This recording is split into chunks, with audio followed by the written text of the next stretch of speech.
ನಿಮಗೊಂದು ಸಣ್ಣ ಘಟನೆ ಹೇಳಬೇಕು. ಅಥೆನ್ಸ್ ನಗರದಲ್ಲಿ ಒಬ್ಬ ಪುಟ್ಟ ಹುಡುಗ, 7-8 ವರ್ಷ ಹುಡುಗ ರಸ್ತೆಯಲ್ಲಿ ನಡ್ಕೊಂಡು ಹೋಗ್ತಾ ಇದ್ದಾನೆ. ನಡ್ಕೊಂಡು ಹೋಗಾಗ ನೋಡಿದ ರಸ್ತೆ ಪಕ್ಕದಲ್ಲಿ ಒಂದು ಉದ್ದವಾದ ಕ್ಯೂ ಇದೆ. ಸುಮಾರು ಜನ ನಿಂತ್ಕೊಂಡಿದ್ದಾರೆ, ಒಬ್ರು ಹಿಂದೆ ಒಬ್ರು. ಇವನು ಕೇಳಿದ, ಕ್ಯೂ ಎದಕ್ಕಿದು ಅಂತ ಕ್ಯೂದಲ್ಲಿ ನಿಂತವ್ರಿಗೆ ಕೇಳಿದ. ಏನು ಕೊಡ್ತಾರೆ ಇಲ್ಲಿ ಅಂತ ಕೇಳಿದ. ಇಲ್ಲಿ ಏನು ಕೊಡಲ್ಲಪ್ಪ, ಜ್ಯೋತಿಷಿ ಬಂದಿದ್ದಾರೆ, ಕೈ ನೋಡಿ ಭವಿಷ್ಯ ಹೇಳ್ತಾರೆ, ಹಸ್ತ ಸಾಮುದ್ರಿಕರು ಅಂತ ಕರೀತಾರೆ ಅವ್ರನ್ನ, ಅವ್ರಿಗೋಸ್ಕರ ನಿಂತಿದ್ದೀವಿ, ನಮ್ಮ ಭವಿಷ್ಯ ಕೇಳಬೇಕು ಅಂತ ನಿಂತಿದ್ದೀವಿ ಅಂದರು. ಆ ಹುಡುಗಂದ ನಾನು ನಿಂತ್ಕೋತೀನಿ ಹಾಗಾದರೆ ಅಂದ. ಅವ್ರು ದೊಡ್ಡವ್ರು ಹೇಳಿದ್ರು, ಬೇಡಪ್ಪ ಸಣ್ಣ ಹುಡುಗ ನೀನು, ದೊಡ್ಡವನಾಗು ಆಮೇಲೆ ಭವಿಷ್ಯ ಕೇಳು.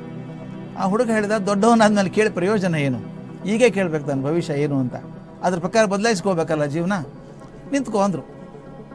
1.5 ಗಂಟೆ ನಿಂತ್ಕೊಂಡ, ಕ್ಯೂ, ಒಬ್ಬೊಬ್ಬರವ್ರು ಹೋಗ್ತಾ ಇದ್ರು. ಕೊನೆಗೆ ಇವನ್ ಪಾಳಿ ಬಂತು.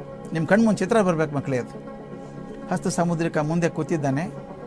ಈ ಪುಟ್ಟ ಮಗು ಕೈ ಚಾಚಿದ ಹೆಂಗೆ. ಹಸ್ತ ಸಮುದ್ರಿಕ ಒಂದಾದ್ಮೇಲೆ ಒಂದು ಕೈ ನೋಡ್ತಾ ಇದ್ದಾನಲ್ಲ, ಇದ್ಯಾವುದು ಪುಟ್ಟ ಕೈ ಬಂತು. ನೋಡ್ದ, ಏ ಹುಡುಗ ಸಣ್ಣವನಪ್ಪ, ನೀ ಹೋಗೋ, ದೊಡ್ಡವನಾದ್ಮೇಲೆ ಬಾ ಅಂದ. ಇವನು ಹೇಳ್ದ, ದೊಡ್ಡವನಾದ್ಮೇಲೆ ಪ್ರಯೋಜನ ಇಲ್ಲ, ತೊಗೊಂಡು ಏನು ಮಾಡಿ ದೊಡ್ಡವನಾದ್ಮೇಲೆ, ಈಗ ಹೇಳಿ ನಾನು ಮುಂದೆ ಏನಾಗ್ತೀನಿ ಅಂತ. ಹಸ್ತ ಸಾಮುದ್ರಿಕ ಕೈ ನೋಡಿದ, ಆಶ್ಚರ್ಯ ಆಯ್ತು. ಆ ಕೈಗೆಲ್ಲ ಬಿಳಿ ಪುಡಿ ಹಚ್ಚಿದ, ಏನೋ ಚೆನ್ನಾಗಿ ಕಾಣಿಸ್ಲಿ ಅಂತ. ದಿಟ್ಟಿಸಿ ನೋಡ್ತಾ ಇದ್ದ. 5 ನಿಮಿಷ ನೋಡಿದ. ಆ ಹುಡುಗನಿಗೆ ಹೇಳ್ದ, ಏನು ಕೈಯೋ ಹುಡುಗ ನಿಂದು, ಇಂಥ ಕೈ ನೋಡಿಲ್ಲಪ್ಪ ಇದುವರೆಗೂ ನಾನು ಜೀವನದಲ್ಲಿ, ಅದ್ಭುತವಾದ ಕೈ ಇದು, ಕೈ ಚಕ್ರವರ್ತಿ ಕೈಯೋ ಇದು, ಚಕ್ರವರ್ತಿ ಆಗಬೇಕಾದ ಹುಡುಗ ನೀನು. ಆದರೆ ಏನು ಮಾಡೋದು, ಇದು ಒಂದು ಗೆರೆ ಇಲ್ಲ ನೋಡಿ ನಿನಗೆ, ಇದು ಒಂದು ಗೆರೆ ಇದ್ದರೆ ನೀನು ಖಂಡಿತ ಚಕ್ರವರ್ತಿನೇ ಆಗಬೇಕು, ಬೇರೆ ದಾರಿ ಇಲ್ಲ ನಿನಗೆ. ಆದರೆ ಏನು ಮಾಡೋದು, ಗೆರೆ ಇಲ್ಲಲ್ಲ, ನೀನು ದೈವ ಇಲ್ಲ ಅಂತ. ಆ ಹುಡುಗ ಚಕ್ ಅಂತ ಎದ್ದು ನಿಂತ್ಕೊಂಡ. ಆ ಜ್ಯೋತಿಷಿ ನೋಡ್ತಿರೋ ಹಾಗೆ ಜೇಬಿನಿಂದ ಒಂದು ಹರಿತವಾದ ಚಾಕು ತೆಗೆದ. ಎಲ್ಲಿ ಬೇಕು ಹೇಳಿ ಗೆರೆ ಅಂದ. ಎಲ್ಲಿ ಬೇಕು ಗೆರೆ, ಇಲ್ಲ ಅಂತ ಕರ್ರಂತ ಕೊರ್ಕೊಂಡ್ಬಿಟ್ಟ ಕೈಗೆ. ಚಿಲ್ ಅಂತ ರಕ್ತ ಸಿಮ್ತು. ಜ್ಯೋತಿಷಿ ಗಾಬರಿಯಾಗಿ ಬಾಯಿ ತೆಗೆದು ನೋಡ್ತಾ ಇದ್ದಾನೆ. ಕೈಯಿಂದ ರಕ್ತ ತೊಟ್ಟಿಗ್ತಾ ಇದೆ, ಆ ಚಾಕುದಿಂದ ರಕ್ತ ತೊಟ್ಟಿಗ್ತಾ ಇದೆ. ಆದ್ರೆ ಹುಡುಗನ ಕಣ್ಣಲ್ಲಿ ಮಿಂಚು ಕಮ್ಮಿ ಆಗಿಲ್ಲ. ಅದನ್ನು ನೋಡಿ ಜ್ಯೋತಿಷಿ ಹೇಳಿದ್ದಂತೆ, ಮರಾಯ, ನಿನ್ನ ಮನಸ್ಸಲ್ಲಿ ಆ ಗಟ್ಟಿ ತೀರ್ಮಾನ ಇದ್ರೆ, ಛಲ ಇದ್ರೆ, ನೀನು ಯಾವ ಗೆರೆನೂ ಬೇಕಾಗಿಲ್ಲ, ಚಕ್ರವರ್ತಿ ಆಗ್ತಿ ಹೋಗು ಅಂದ.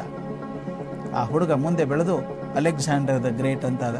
ತಾವು ಕೇಳಿದ್ದೀರಿ, 36ನೇ ವಯಸ್ಸಿಗೆ ಅರ್ಧ ಪ್ರಪಂಚವನ್ನೇ ಗೆದ್ದಂಥ ಅಲೆಕ್ಸಾಂಡರ್ ಗ್ರೇಟನ್ ಕಥೆ ಇದು. ಕೈಯಲ್ಲಿ ಗೆರೆ ಮುಖ್ಯ ಅಲ್ಲ, ಮನಸ್ಸಿನಲ್ಲಿರುವಂಥ ನಂಬಿಕೆ, ಶ್ರದ್ಧೆ ಮುಖ್ಯ. ನಿಮ್ಮ ಮನಸ್ಸಿನಲ್ಲಿ ಶ್ರದ್ಧೆ ಇದೆಯಾ, ಗಟ್ಟಿ ಚೆನ್ನಾಗಿ ಮಾಡಬೇಕು ಅಂತಿದೆಯಾ, ನೀವು ಪ್ರಯತ್ನ ಮಾಡಿ. ನಿಮ್ಗೆ ಆಗದೇ ಇರುವಂಥದ್ದು ಯಾವುದೂ ಇಲ್ಲ, ಖಂಡಿತವಾಗಿಲ್ಲ. ತಾವೆಲ್ಲ ದಯವಿಟ್ಟು ಮಕ್ಕಳು ಶಿಕ್ಷಕರು ಸಹಾಯ ಮಾಡಬೇಕು ಅದಕ್ಕೆ. ಅಬ್ರಹಾಂ ಲಿಂಕನ್ ಜೀವನ ಚರಿತ್ರೆ ಹೇಳ್ಕೊಡ್ಬೇಕು ಮಕ್ಕಳಿಗೆ. ಕುರಿ ಕಾಯೋ ಹುಡುಗ ನಿಂತ್ಕೊಂಡವನು, ಶಾಲೆಗೆ ಹೋಗಲಿಲ್ಲ. ಯಾವುದೋ ಒಂದು ಕೋರ್ಟ್ ಕೇಸ್ ನಡೀತಾ ಇತ್ತು, ಹೋಗಿ ನಿಂತ್ಕೊಂಡ್ಬಿಟ್ಟ, ಕೇಳ್ತಾ ನಿಂತ್ಕೊಂಡ. ಆ ವಕೀಲ ವಾದ ವಿವಾದ ಮಾಡೋದು ನೋಡ್ಕೊಂಡ. ಅವನಿಗೆ ಹೇಗೆ ನಡ್ಕೋಬೇಕು ಅಂತ ಗೊತ್ತಿಲ್ಲ. ಏನು ಚೆನ್ನಾಗಿ ಮಾತಾಡ್ತೀವಿ ನೀನು ಅಂದ್ಬಿಟ್ಟ ಕೋರ್ಟಲ್ಲಿ. ಜಡ್ಜ್ ಹೊರಗೆ ಹಾಕ್ರಿ, ಇವನ್ನ ಮಾತಾಡೋಕೆ ಬರಲ್ಲ ಇವನಿಗೆ ಅಂತ. ಎಷ್ಟು ಸಲ ಜೀವನದಲ್ಲಿ ಫೇಲ್ ಆದದ್ದು ಗೊತ್ತಾ ಅಬ್ರಹಾಂ ಲಿಂಕನ್? ಪ್ರತಿಯೊಂದು ಪ್ರಯತ್ನ ಮಾಡಿದಾಗ ಫೇಲ್ ಆದದ್ದೇ. ಆದರೆ ಕೊನೆಗೊಂದು ಪ್ರೆಸಿಡೆನ್ಷಿಯಲ್ ಇಲೆಕ್ಷನ್, ಅಮೆರಿಕದ ರಾಷ್ಟ್ರಪತಿ ಹುದ್ದೆಗೆ ಎಲೆಕ್ಷನ್ನಲ್ಲಿ ಗೆದ್ದುಬಿಟ್ಟು ಪ್ರಪಂಚದ ಅತ್ಯಂತ ಶ್ರೇಷ್ಠ ರಾಷ್ಟ್ರಪತಿಗಳಲ್ಲಿ ಒಬ್ಬರಾಗಿ ಹೋದ್ರಲ್ಲ ಅಬ್ರಹಾಂ ಲಿಂಕನ್. ನೆನೆಸ್ಕೋಬೇಕು ನೀವು. ಅದರಿಂದ ಒಂದು ಸೋಲಲ್ಲ, ಸೋತಾಗ ಮನಸ್ಸನ್ನು ಕುಗ್ಗಿಸ್ಕೊಳ್ಳೋದು ಸೋಲು.